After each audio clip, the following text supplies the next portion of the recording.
आदर्श शिक्षण संस्थान जोधपुर द्वारा संचालित ऑनलाइन शिक्षण में आपका हार्दिक स्वागत एवं अभिनंदन। Please like and subscribe this channel. नमस्कार साथियों।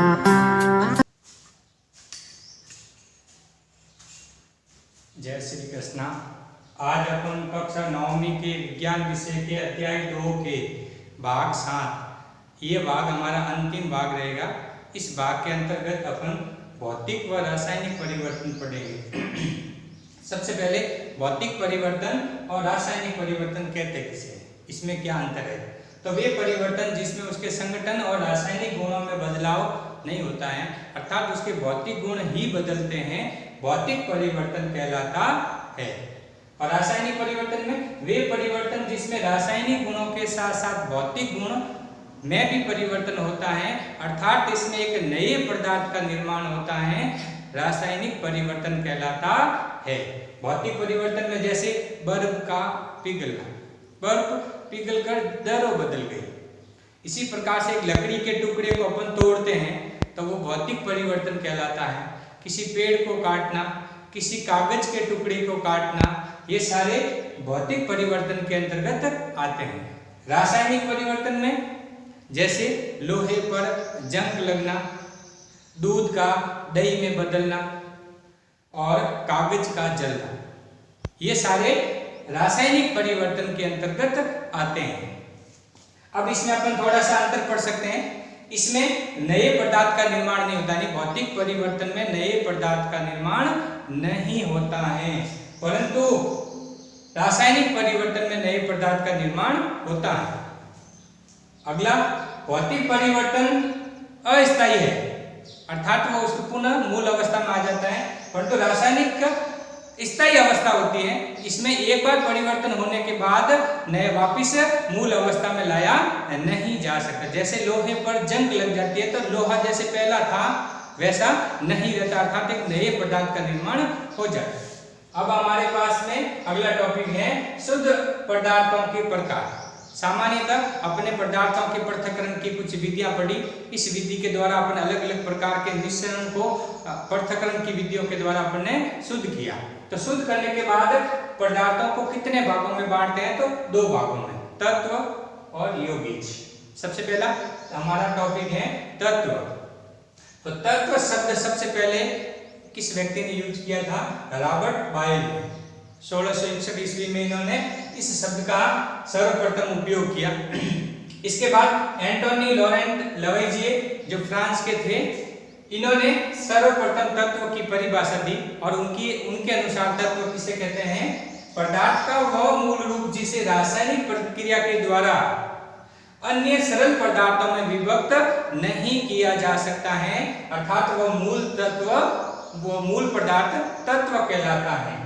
और तत्वों को उनके गुणों के आधार पर 3 भागों में बांटते हैं, धातु यानी मेटल, अधातु नॉन मेटल और उपधातु। तो धातु, अधातु और उपधातु। सबसे पहले अपन धातु और अधातु में अंतर पढ़ते हैं कि धातु किसे कहते हैं, अधातु किसे कहते हैं। तो मैं कुछ गुण यहाँ पर लिखा है मैंने, जिसमें 7 गुणों के आधार पर अपन इसकी तुलना करेंगे। पहला है कठोरता, दूसरा उसका चमकीलापन, तीसरा आघातवर्धनीयता, चौथा तन्यता, पांचवा ध्वनिक, छठा विद्युत चालकता और सातवां गलनांक और क्वथनांक।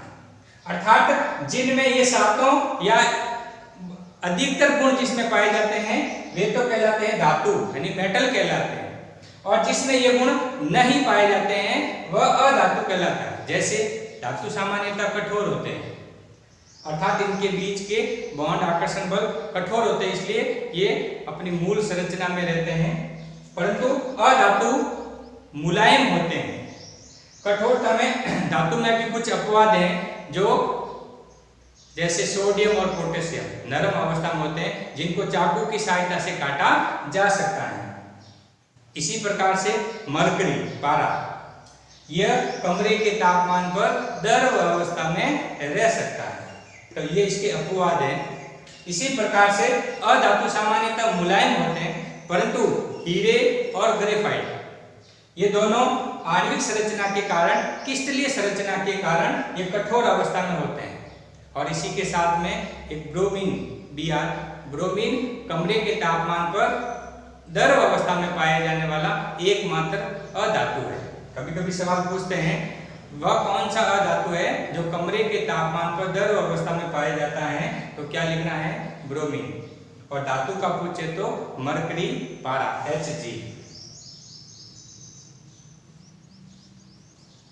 मरकरी। इसको किस प्रतीक चिन्ह से दर्शाते हैं? Hg से।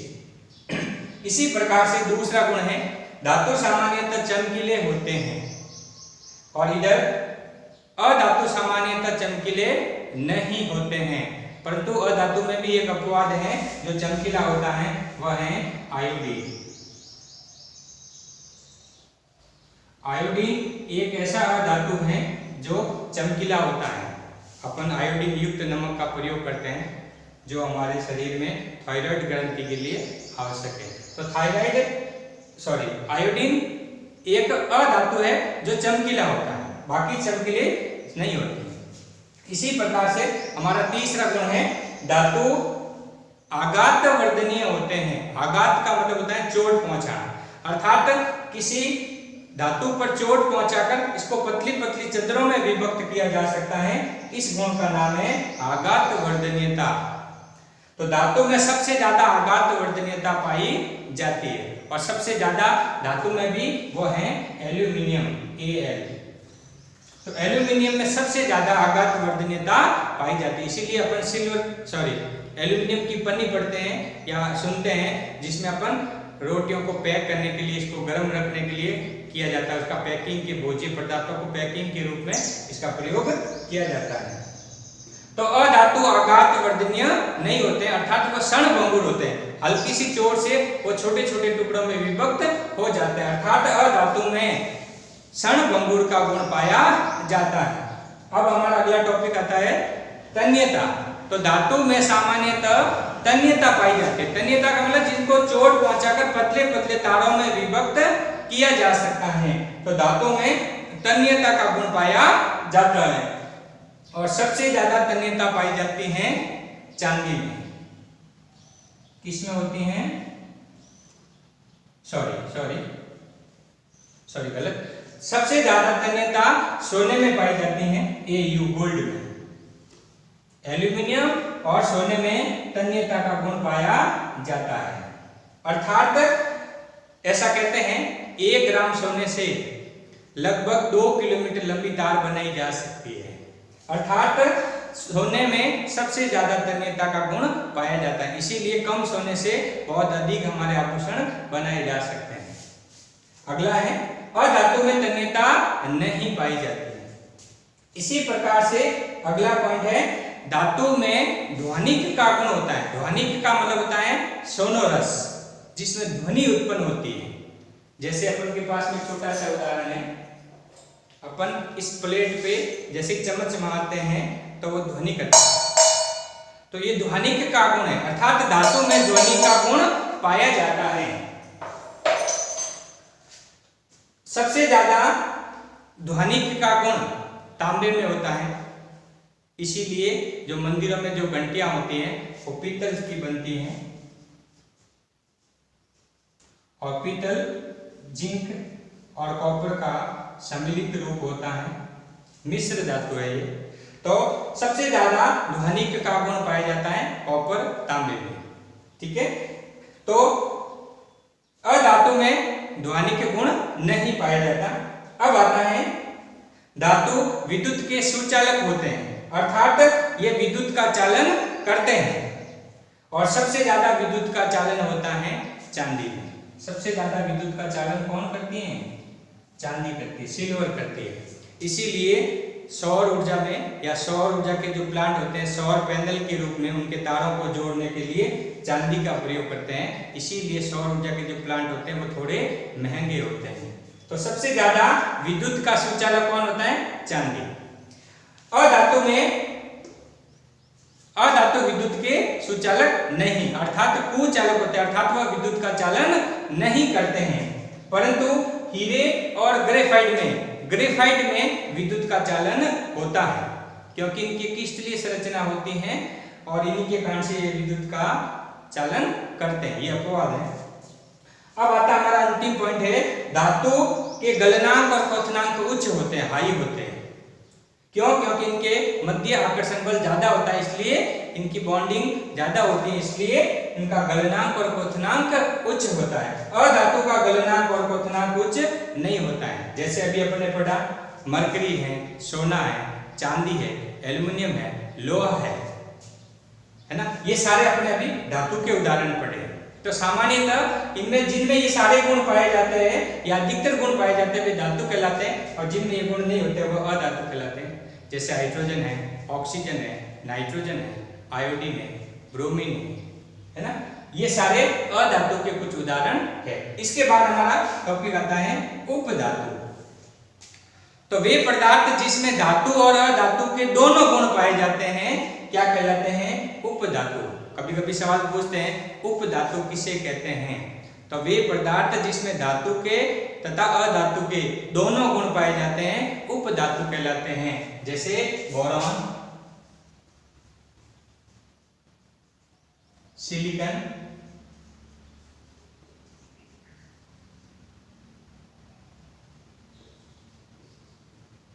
और जर्मेनियम, आर्सेनिक, एंटीमनी, बिस्मिथ, ये सारे उपधातु कहलाते हैं। ठीक है ना, जिसमें धातु और अधातु के दोनों गुण पाए जाते हैं। 10वीं क्लास में आओगे तो आवर्त सारणी के अंतर्गत आप एक टेढ़ी मेढ़ी रेखा पढ़ोगे, उसमें उपधातु आते हैं। अब हमारा टॉपिक आता है यौगिक। ये तो थे तत्व, तत्व के संबंध में सॉरी एक टॉपिक बच गया, कुछ रोचक तत्व है। आज तक के कुल 118 तत्व ज्ञात हैं, जिसमें से प्राकृतिक रूप से जो पाए जाने वाले तत्व हैं वो परमाणु हैं, बाकी के सारे मानव निर्मित हैं। उसके बाद 11 तत्व ऐसे हैं जो कमरे के तापमान पर गैस अवस्था में पाए जाते हैं, और 2 तत्व ऐसे हैं जो कमरे के तापमान पर द्रव अवस्था में पाए जाते हैं, जिसमें मरकरी और कौन सा? मरकरी और ब्रोमीन। ठीक है, इसके बाद गैलियम और सीजियम 303 केल्विन तापमान पर वे द्रव अवस्था में पाई जा सकती है। ये कुछ रोचक तत्व थे। इसके बाद हम आते हैं यौगिक के ऊपर। तो 2 या 2 से अधिक तत्वों के एक नियत या एक फिक्स अनुपात से बनने वाले रासायनिक तौर पर संयोजन करके बनने वाले बनने वाले पदार्थ यौगिक कहलाते हैं। जैसे H2O जल, तो हाइड्रोजन और ऑक्सीजन के 1:8 के अनुपात के रूप में जब इनको मिलाया जाता है तो जल बनता है। इसी प्रकार से Na और Cl का अनुपात मिलता है तो NaCl बनता है, यानी नमक। जैसे हमारे पास में ये जो नमक है, ये अपन नमक देखते हैं, तो ये 2 तत्वों का मिश्रित रूप है। रासायनिक संयोजन किया, सोडियम ने क्लोरीन के साथ में रासायनिक संयोजन किया, और संयोजन करने से किसका निर्माण हुआ? सोडियम क्लोराइड का, अर्थात साधारण नमक का। इसी प्रकार से हमारे पास में ये जल है H2O। तो हाइड्रोजन और ऑक्सीजन का एक फिक्स अनुपात है, और इसी अनुपात में जब इनको आपस में मिलाया जाता है, हाइड्रोजन को और ऑक्सीजन को 1:8 में, तो क्या बनता है? जल बनता है। अब हमारे पास में आता है मिश्रण और यौगिक में अंतर। ये हमारा अंतिम टॉपिक रहेगा। तो सबसे पहला मिश्रण किसे कहते हैं? तो तत्व और यौगिक केवल मिश्रण बनाने के लिए मिलते हैं, किंतु किसी नए यौगिक का निर्माण नहीं करते। यानी किसी तत्व और यौगिक केवल मिश्रण बनाने में उपयोग में आते हैं, परंतु किसी नए पदार्थ का निर्माण नहीं होता है, मिश्रण कहलाते हैं। यौगिक में तत्व क्रिया करके नए यौगिक का निर्माण करते हैं। इसमें फिर दूसरा है मिश्रण का संगठन परिवर्तनशील होता है, अर्थात इसको परिवर्तित किया जा सकता है इनके संगठनों को, परंतु यौगिक के संगठन नए पदार्थ के निर्माण के बाद इनको परिवर्तित नहीं किया जा सकता। फिर तीसरा टॉपिक है मिश्रण, इसमें उपस्थित घटकों के गुण धर्मों को दर्शाता है, यानी उसके अंदर मिलने वाले संगठन के गुण प्रदर्शित करेंगे, और इसमें जो इनके घटक होते हैं वो इनसे भिन्न गुण प्रदर्शित करते हैं, अर्थात वो नए गुणों से समावेशित होते हैं। जैसे H2 और O2 मिला तो H2O, तो हाइड्रोजन और ऑक्सीजन के गुण प्रदर्शित नहीं करेगा, एक नए पदार्थ का गुण प्रदर्शित करेंगे। इसी प्रकार से अंतिम है घटकों को भौतिक विधियों के द्वारा सरलता से पृथक किया जा सकता है। किनको? मिश्रणों को। परंतु यौगिकों को सामान्यतः रासायनिक और विद्युत रासायनिक अभिक्रियाओं के पृथक्करण की विधियों के द्वारा पृथक किया जाता है। इन्हें सामान्य भौतिक विधियों के द्वारा पृथक नहीं किया जा सकता। तो ये हमारा इंपॉर्टेंट सवाल है, मिश्रण और यौगिक में अंतर। तो अपने ये 4 अंतर पढ़े। नमस्कार, आज हमारा वीडियो यहीं पर है। आज हमारा अध्याय 2 पूर्ण होता है। इस अध्याय के गृह कार्य के रूप में आपको पाठ के प्रश्न उत्तर करने हैं, ठीक है। और इसे वीडियो को ज़्यादा से ज़्यादा लाइक, शेयर और सब्सक्राइब करें, जिनसे आपको नए से नए और अच्छे से अच्छे आपको वीडियो प्राप्त होते रहे। धन्यवाद।